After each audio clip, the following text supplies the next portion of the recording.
Hey there, and welcome to Linguist Rising. Today, we are going to break down the absolute essentials of the Arabic script. And get this, by the end of this short explainer, you'll be able to read and write your very first word. Seriously. So let's jump right in. No complicated grammar, no long vocabulary lists, just the fundamental building blocks to get you started on your journey right here, right now. Our journey starts with, you guessed it, the very first letter of the alphabet. Let's meet it and learn about its main job, which is to create this long, beautiful vowel sound. This right here is Aleph.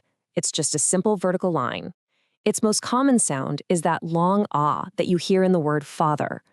But you might also hear it sound a little like the E in bed. So what's up with that? Why the two different sounds? Well, it comes down to a concept called vowel quality.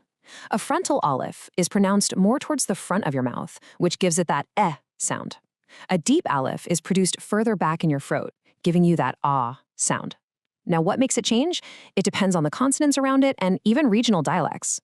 For now, don't sweat it too much. Just know that this range exists. You'll get a feel for it. Now, here's something really important.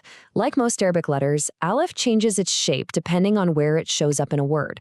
But here's the number one rule you have to remember for Aleph. It never connects to the letter that comes after it. Look at its shapes here. See how it always stands alone on its left side? That's a key rule to lock away. So if Alif is a non-connector, what does a connecting letter look like? Well, let's meet a whole family of letters that have the same basic shape, but are told apart by a really simple and kind of cool system of dots. This is Ba. It makes the B sound just like in boy. Its basic shape is kind of like a shallow bowl, or maybe a little boat sitting on the line. And its main identifying feature? That single dot right underneath. If you see that shape with one dot below, you know for sure it's a Ba. And Ba is a perfect example of a connecting letter. Unlike Aleph, Ba does connect to the letter that follows it. Notice how in the initial and medial forms, it loses its final curve. It stretches out to link up with the next character. That little vertical tick at the start, kind of like a tooth, always stays the same though. Writing it is pretty simple. Just remember, Arabic is written from right to left. So you start on the right, draw the body of the letter, and then you lift your pen to add that single dot below. It's a really smooth motion once you get the hang of it. Okay, so what happens if we take that exact same Ba shape, but just move the dots? If we put two dots above the line, it's not a Ba anymore. It becomes the letter Ta, which makes a T sound, like in teeth. Same body, different dots, completely different letter. Pretty neat, right? And let's do it one more time. Take that same shape, but this time put three dots on top. Now you've got the letter Tha, which makes a soft th sound, just like in the word three. And hey, there's a great little memory trick for you. The word three has a th sound, and the letter tha has three dots. Perfect. So we've got our first few consonants and one long vowel, Aleph. But to really understand how Arabic words work, we have to talk about something crucial, the difference between long and short vowels. In Arabic, there are three long vowels, and they are actual letters in the alphabet. We've already met Aleph for the ah sound. The other two are waw, which makes an oo sound, and ya for an E sound. The most important thing is that these sounds should be held about twice as long as a normal English vowel. The length really, really matters. So, what about short vowels? This is where it gets really interesting. Short vowels aren't letters at all.